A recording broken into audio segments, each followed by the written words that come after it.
प्रिय विद्यार्थियों, अपनी क्लासें एमए फाइनल ईयर आधुनिक भारत का इतिहास टॉपिक हैं भारत में सांप्रदायिक राजनीति एवं देश का विभाजन। हमें सर्वप्रथम इस बात की जानकारी होनी चाहिए कि सांप्रदायिक राजनीति क्या है। प्रिय विद्यार्थियों, सांप्रदायिक राजनीति की शुरुआत की पृष्ठभूमि कोई एक दिन से नहीं बन करके अनिवार्य से चली प्रक्रिया थी। 19वीं शताब्दी के पूर्वार्ध तक भारत में हिंदू मुसलमानों के बीच पर्याप्त सद्भावना थी। वे आपस में एक साथ मिलजुल कर रहते थे। 1857 के विप्लव के दौरान वे कंधे से कंधे मिलाकर अंग्रेजों के विरुद्ध लड़े थे। बहादुर शाह जफर समस्त भारत के बादशाह माने जाते थे, परंतु अनेक कारण थे जो 19वीं शताब्दी के उत्तरार्ध में भारत में सांप्रदायिक भावना का विकास करने लगे। इसने भारतीय राजनीति को भी प्रभावित किया, जिसका परिणाम भारत विभाजन के रूप में सामने आया। भारतीय राजनीति में सांप्रदायिकता के उदय के निम्नलिखित कारण थे। नंबर 1, ब्रिटिश सरकार की फूट डालो राज करो की नीति। ब्रिटिश सरकार ने फूट डालो और राज करो की नीति का अनुसरण किया और इस नीति के अनुसरण के कारण भारतीय लोगों में जो है वो हिंदू और मुसलमानों को आपस में लड़ाने के लिए ब्रिटिश सरकार ने एक नीति अपनाई, जिसका उन्होंने खुल कर के प्रयोग किया और उससे उन्होंने मुस्लिमों को प्रश्रय दिया, कभी हिंदुओं को प्रश्रय दिया और एक दूसरे को भड़काने का काम किया। मुसलमानों का आर्थिक एवं सांस्कृतिक पिछड़ापन। मुसलमानों का आर्थिक एवं सांस्कृतिक पिछड़ापन भी सांप्रदायिकता को उभारने में सहायक सिद्ध हुआ। सरकार की आर्थिक नीतियों का मुसलमान पर बहुत बुरा प्रभाव पड़ा। बंगाल की स्थायी भूव्यवस्था ने पुराने भूमिपतियों का, उनके जिनमें अनेक मुसलमान थे, नाश कर दिया। उनकी जगह जमींदारों ने ले ली। जमींदार हिंदू लोग थे। परिणाम स्वरूप हिंदू और मुसलमानों के बीच में आर्थिक असमानता, आर्थिक पिछड़ापन के कारण भी वैमनस्य की स्थिति उत्पन्न हो गई। 19वीं शताब्दी के धर्म सुधार आंदोलनों ने भी प्रभावित किया, जैसे आर्य समाज, ब्रह्म समाज, थियोसॉफिकल सोसाइटी, रामकृष्ण मिशन आदि ने वैदिक धर्म और सिद्धांतों का प्रचार किया, जिसका विदेशी जातियों से कोई संबंध नहीं था। विशुद्ध हिंदू धर्म के पुनरुत्थान का नारा इन लोगों ने दिया। इसी प्रकार मुसलमानों के बीच वहाबी और अहमदी आंदोलन हुआ, जिनका उद्देश्य इस्लाम धर्म को महत्व देना था। इस प्रकार से अलग अलग धर्म सुधारकों ने अपने धर्म के विभिन्न संप्रदाय चालू किए, जिसके फलस्वरूप संप्रदायों में आपसी समन्वय नहीं होने के कारण सांप्रदायिकता स्थिति उत्पन्न हो गई। सांप्रदायिक इतिहास की शिक्षा का प्रभाव। सांप्रदायिकता की भावना को बढ़ाने में सांप्रदायिक विचारधारा से प्रभावित इतिहास की शिक्षा का भी हाथ था। अंग्रेज और उनसे प्रभावित कुछ भारतीय इतिहासकारों ने साम्राज्यवादी विचारधारा से प्रभावित होकर ऐसे इतिहास की रचना की, जिन्हें हिंदू मुस्लिमों में फूट डालने का कार्य किया। धार्मिक दृष्टिकोण से भारतीय इतिहास को हिंदू काल और मुसलमान काल में विभक्त किया गया। अंग्रेजों के शासनकाल को आधुनिक काल का नाम दिया गया। इन इतिहासकारों ने हिंदू काल को भारतीय इतिहास का सबसे अच्छा समय बताया।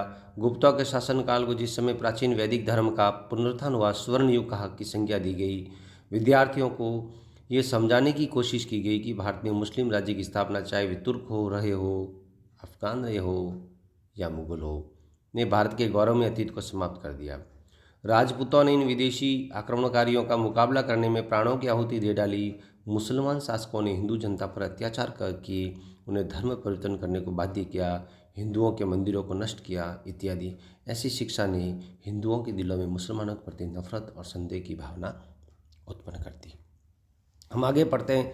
हिंदू कट्टरपंथ का उदय।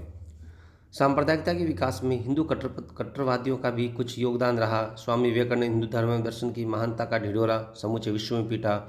उग्र राष्ट्रवादी इससे भी आगे बढ़ गए। इन लोगों ने भी हिंदू धर्म की श्रेष्ठता को उभारने का प्रयास किया। महाराणा प्रताप और शिवाजी को वीर एवं राष्ट्रीय नेता के रूप में चित्रित किया गया, जबकि अकबर और औरंगजेब को आक्रामक विदेशी शासक के रूप में वर्णित किया गया। औरंगजेब को धर्मांध एवं हिंदू धर्म का कट्टर विरोधी साबित किया गया। इतिहास से प्रेरणा लेकर तिलक ने शिवाजी और गणपति उत्सव प्रारंभ किए। काली, भवानी की पूजा या गंगा को पवित्र मानकर क्रांतिकारी द्वारा शपथ लेना इस बात की तरह स्पष्ट इशारा करती हैं कि चाहे अनचाहे उग्र राष्ट्रवाद भी हिंदू कट्टरपंथ से प्रभावित था।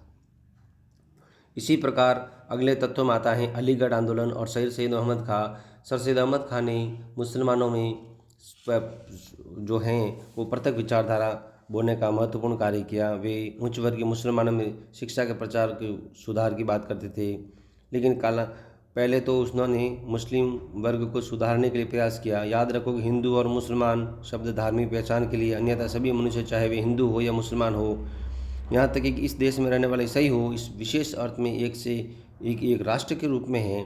इस प्रकार की बात सर सैयद मोहम्मद खान ने कही थी, लेकिन धीरे धीरे वे भी हिंदू मुसलमान में बट गए और एक तरह से सांप्रदायिक राजनीति का उदय होना शुरू हो गया।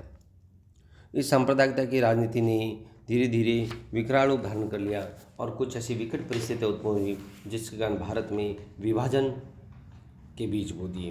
तो सांप्रदायिक राजनीति के कारण धीरे धीरे विभाजन की प्रक्रिया शुरू हो गई और ब्रिटिश सरकार ने इस प्रकार की परिस्थितियों का बहुत ही अच्छे तरीके से उपयोग में लिया और हिंदू मुसलमानों को झगड़ाने का आपस में है वो वैमनस्य आपस में दोनों को झगड़ाने के कार्य किया, जिससे कि वे अपने शासन को है वो शांतिपूर्ण तरीके से रख सके।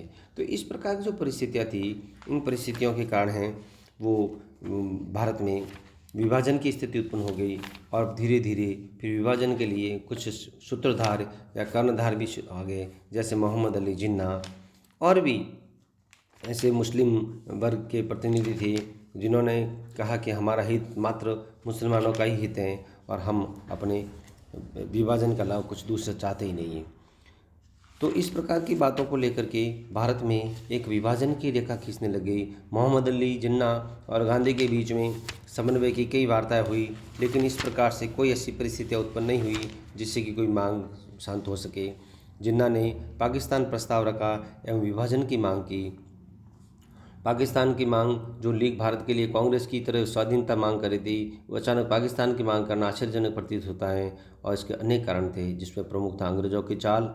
अंग्रेज़ों ने फूट डालो और राज करो की नीति के तहत मुसलमानों को पाकिस्तान एक पृथक राष्ट्र के रूप में देने के लिए अपना षड्यंत्र कर रहे थे। लीग की शक्ति का भी विकास हो रहा था। मुस्लिम लीग भी अपने आप को मुसलमानों का ही प्रतिनिधि मान रही थी। कुछ हिंदू सांप्रदायिकता के कारण भी मुसलमानों का हिंदुओं के प्रति विरोध हो गया था। कांग्रेस की नीतियों में भी कई बार कुछ इस प्रकार की परिस्थितियाँ हुई जिसमें मुसलमानों का असंतोष होना पड़ा। अगस्त प्रस्ताव क्रिश्चियन मिशन ने भी हैं वो विभाजन में आग में घी की तरह काम किया। भारत छोड़ो आंदोलन तथा बांटो और भागो का नारा भी दिया गया और फिर बाद में राजगोपालाचारी के द्वारा जो फॉर्मूला लागू किया था, उसके बाद में भी हैं वो प्रत्यक्ष कार्रवाई दिवस मनाई गई। और इस प्रकार से धीरे धीरे ऐसी स्थिति उत्पन्न हो गई कि ब्रिटिश सरकार ने भारत को विभाजित करने के लिए अपना प्लान एक मौन रूप से तैयार कर लिया था और फिर रही कि सही कसर अंत में जाकर के सत्ता के लोलुपता ने कर दी। नेहरू की सत्ता लोलुपता और जिन्ना की हठधर्मिता, ये दो ऐसे तत्व थे जिन्होंने भारत के विभाजन में महत्वपूर्ण भूमिका निभाई। धन्यवाद।